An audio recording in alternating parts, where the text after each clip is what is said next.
Hey guys, Jamie here, keeping it quiet. Welcome back to the channel, and if you're new, welcome. I hope you had your subscription today. So today we're just talking a bit of bonsai. The fish are all doing fantastic. The ponds have now dropped down to about 10 degrees, so they're not doing an awful lot. They are still being fed occasionally, but yeah, down to sort of one feed a day now. But yeah, before we go down the bottom of the garden and see my preparation for the winter bonsais, let's snap down to the allotment and see what I've been doing down there. So yeah, I'm back down the allotment. It's, as you can probably hear, a bit windy today. I'll try and dull that down in the editing as much as I can. But yeah, back down the allotment. A lot's changed since the last little clip went out. Picked up a load of new stuff. Let me spin you around and talk you through what I got. Got loads of new bonsai trees in here. Got quite a few. They're not looking healthy at the minute, but again, they've been moved the wrong time of year, so we'll see how they do. A few of these are just cuttings, see if they root, but can't remember what that tree is. But got that one. Got a few walnut trees paffed around the edge. Obviously you've seen all them bonsai trees, but got 3 new big apple trees. That one's currently in a box. The box is buried at the minute just to stop it blowing over in these horrible storms we keep having. But yeah, that one is in a box for a reason, because I'm going to keep air layering that down until I get a bonsai, although it possibly is a grafted tree looking at the trunk there. But we'll see what happens. Over here next to the greenhouse, I got a load more walnut trees. So that's a walnut tree, that's a walnut tree, then we've got silver birch tree. Bit tall at the minute, that one, but I was leaving that a bit taller because it doesn't have many branches down below. But the movement on that's going to make an awesome bonsai. And we've got another silver birch, conker or horse chestnut, silver birch, conker, horse chestnut. Oh, and another little stumpy silver birch that I did chop down. And a lot of these twigs that you see dotted around there, literally just cuttings, just chucked in to see what happens, and the same with a lot of the ones over there. Greenhouse is working a treat. As you can see, it's keeping the moisture inside, because that's on the inside. So we'll go in there and have a look in there. Been working quite hard on my days off down here, to be honest. Got an awful lot done, and there's still loads more to do, but the paths are now complete. Well, most of them. There's one more path I need to do, but as you can see here, got lovely paths. That's at the edge of my plot. Re-raised that so I can now get watering can, re-dug out that and put some slabs in there. Path ends there. That's just where, when I sieve, I've been dumping all the stones and whatnot. But yeah, paths all the way round, looking really good. Haven't got paths in here yet because I'm still waiting for these butternut squash to ripen off, but we haven't had any big frosts yet, so hopefully they're starting to turn yellow. We're getting there. Everything else has pretty much been picked now. I've got a few more beetroots over there that need to be dug up. The cucumbers have all gone, but I had so many cucumbers, didn't know what to do with them, and I think there might be a couple of little red onions left in there, but that's the only other path that hasn't been done anything with. But all the other paths are all done. But yeah, let's have a look at how I've rearranged the old greenhouse. It's looking really good in here now. But yeah, fellow allotment here had can't remember if I mentioned it before, but had an old polytunnel, like the ones with shelves going all the way across. And if it'll let me, if I can zoom you out a bit, there we go. But yeah, he said he don't want it anymore. It's rusty as anything. It's not going to last another season with a polytunnel cover over it. Did I want it? So obviously I said yes.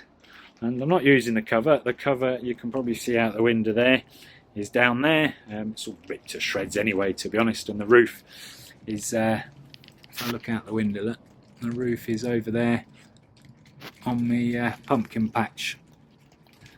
But yeah, the shelves in here though, they've all fitted in quite nicely. Got some of it there. I've chopped some of it down, some of it up, mixed and matched, because that was the full length of it, I think. And it was about 4 or 5 shelves high, but I've just literally taking it apart and use bits where I can. So I'm all shelved out. I've even got a set of shelves down there as well. For me, when my tomatoes are growing nice and tall, I can flop that down and let the tomatoes grow up through the top. And when they're not growing, I can flip them back over like that one and just use it as a shelf. Got a couple of drippers in the ground at the minute because I did plant some little lettuce seeds in there. Whether they'll do anything or not, I don't know, but we'll find out.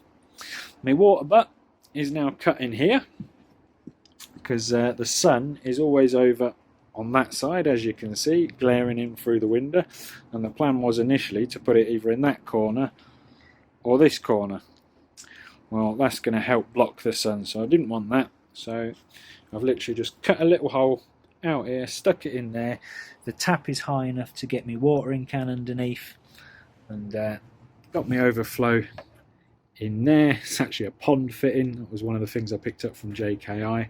And then I've got my water inlet here, and what I'm going to do, like I've got there, although there's a major kick in that at the minute, need a better hose pipe, but yeah, I'm going to put a hose pipe from here, run it along the window over there, and then out through that corner post there, and then that'll be attached to that water butt, which has got a similar hole cut in. The fitting for that, though, I think is kicking around in here somewhere.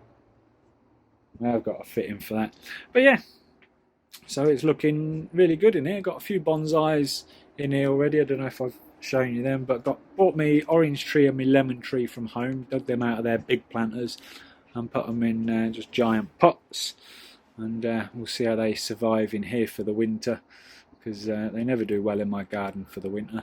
All my mosses are doing good, they're all growing nicely, different types of mosses, sphagnum moss and everything. Yeah, bought some egg boxes down here because the allotment here that gave me this has a load of chickens, and I thought maybe he'd like some egg boxes, and if he doesn't want them, I'll use them as seed trays. Perfect. Yeah, been saving me food trays, because food trays actually make perfect little seed trays. So if you want to grow some seeds and you can't be bothered to spend a fortune on proper seed trays, because they're bloody expensive now. You look for one like this, I know this one's got a crack in it, but for one like this you're looking at like £5-6 now. The trays to go under them, the drip trays, for that size, £7.99. I ain't paying that.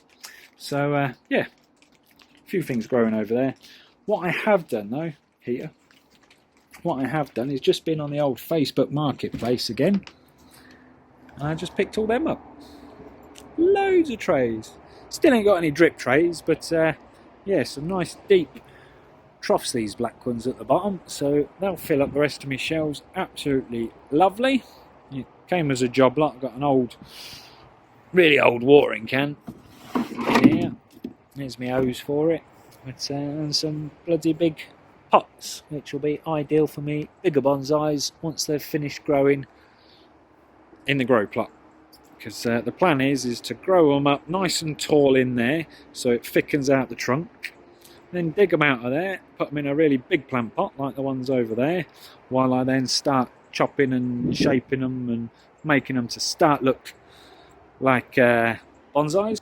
And then we take them home and we start doing some root work over the next year and getting them in a proper bonsai pot. So that's the plan, and obviously the rest of the allotment then is just for growing whatever I want to grow. So yeah, it's looking really, really good. But you lot don't want to stay down here. Let's get back and see what I'm up to in the garden.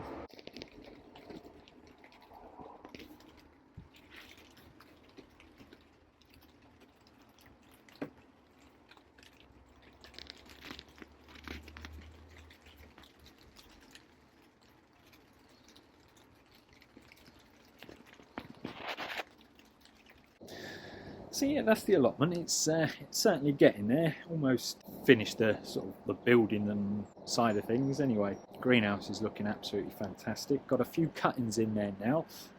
Took them down there yesterday. I've took a few bonsais, worked on them down in the greenhouse and planted some cuttings. So hopefully we'll see how they do in a later video. I'm just prepping and keeping everything clean now for winter. I've bought, in fact, let me show you. Yeah, I've bought a little freestanding greenhouse type thing, and that's going to be for any bonsai that doesn't like the frost too much. I'll put them in there for the winter in the garden, and if I run out of room I can always take a few down the allotment and put them in the greenhouse down there. This is the bonsai that I've last trimmed down the allotment. Took it down there, trimmed it, planted some, say, some cuttings, fingers crossed, and it's looking good. So it's me Chinese elm, looking really good. It's had its last prune of the year. Going to leave it in the pagoda for a little while because with all the rain we've been having, it was getting a bit green and algae-like. So that's going to need a repot next year because it's still in the crappy soil that it was in from the garden centre. And garden centre soil is never great with bonsais. So yeah, let me spin you around and show you what I've been doing. So this side, I haven't been doing an awful lot, just been trying to keep the leaves off it. Just been throwing them all on the grass for now, but as you can see there's still plenty, you know, you turn around and there's more leaves falling in. I did this corner about an hour ago, and because of all the trees about, obviously no matter how many leaves I get rid of. But yeah, just dismantling this frame as we speak at the minute. Got a big bag over here full of leaves and the old stems off the old tomato plants. But yeah, de-leafed every single flower pot up there, although I'm sure if I go and look again there'll probably be more leaves about. But I'm quite chuffed that a lot of my cuttings that I did this year have taken. I've got a lot of yew cuttings that have taken. You can see one there. All the bits that I cut off this I literally just stuck in there, and a few of them are dead, but a few of them have taken, which is good. People do say you can't take cuttings from a pine tree. Well, I've got a couple of cuttings in there of the Scots pine, and I did that, what, 5 months ago, and they're not dead. So we will see on that one. But yeah, they're all looking pretty good. I've got a few that are looking not too healthy, such as like the oak. It's got a bit of mildew on it there. I think the oak over there has got the same, and I know a couple of them have got a bit of brown spot, so that's going to need treating come the spring. One of the reasons I'm trying to keep all the leaves off, because it can spread quite easily. New purchase that I did purchase like 5-6 months ago has just arrived. Again, they're not looking in the best condition, but fingers crossed. Just bought myself some Japanese larch. I've got a European larch, which I absolutely love. Got that from one of the koi shows this year. That's doing really well. Most of the wires off that now, apart from the 2 lower branches down there. But yeah, I'll let these settle in for the winter, and if they come back next spring, they'll get some wire and some pruning. Got 5 of them, so yeah, that's all looking good. But basically what I'm doing for the winter is just trying to keep all the leaves out of the pots, and any that might need sheltering, keep sheltered. Got quite a few cuttings that have taken in my flower pots as well. Got a few different junipers. Got that kind of juniper and that kind of juniper. Can't remember the names off the top of my head. That is some kind of juniper, but I don't know what. Cotoneaster, that looks like it's taken. Some more juniper type stuff. And as you can see, a few have died, but I'll go working my way down the garden, pluck out anything that didn't take and get rid of it. Give the stuff that did take some room to grow. So yeah, just a short bonsai update. As I say, the fish are all doing great. Got a bit of a good video on the fish next week, so stay tuned for that. Little announcement as well. I know a lot of you guys out there are not really interested in bonsai because this is a koi channel. So next year I may start a dedicated bonsai channel. So for those of you that are interested in the bonsais, when I do it, I will let you know. And if you want to follow me on that channel as well, you can do. And for all the bonsai YouTubers out there that follow my channel, stay tuned for that, because then you guys don't have to watch the fish. And the people that like watching the fish won't have to watch the bonsais. So yeah, on that note guys, thanks all for watching. Like the video if you haven't already, and we will catch you all on the next one.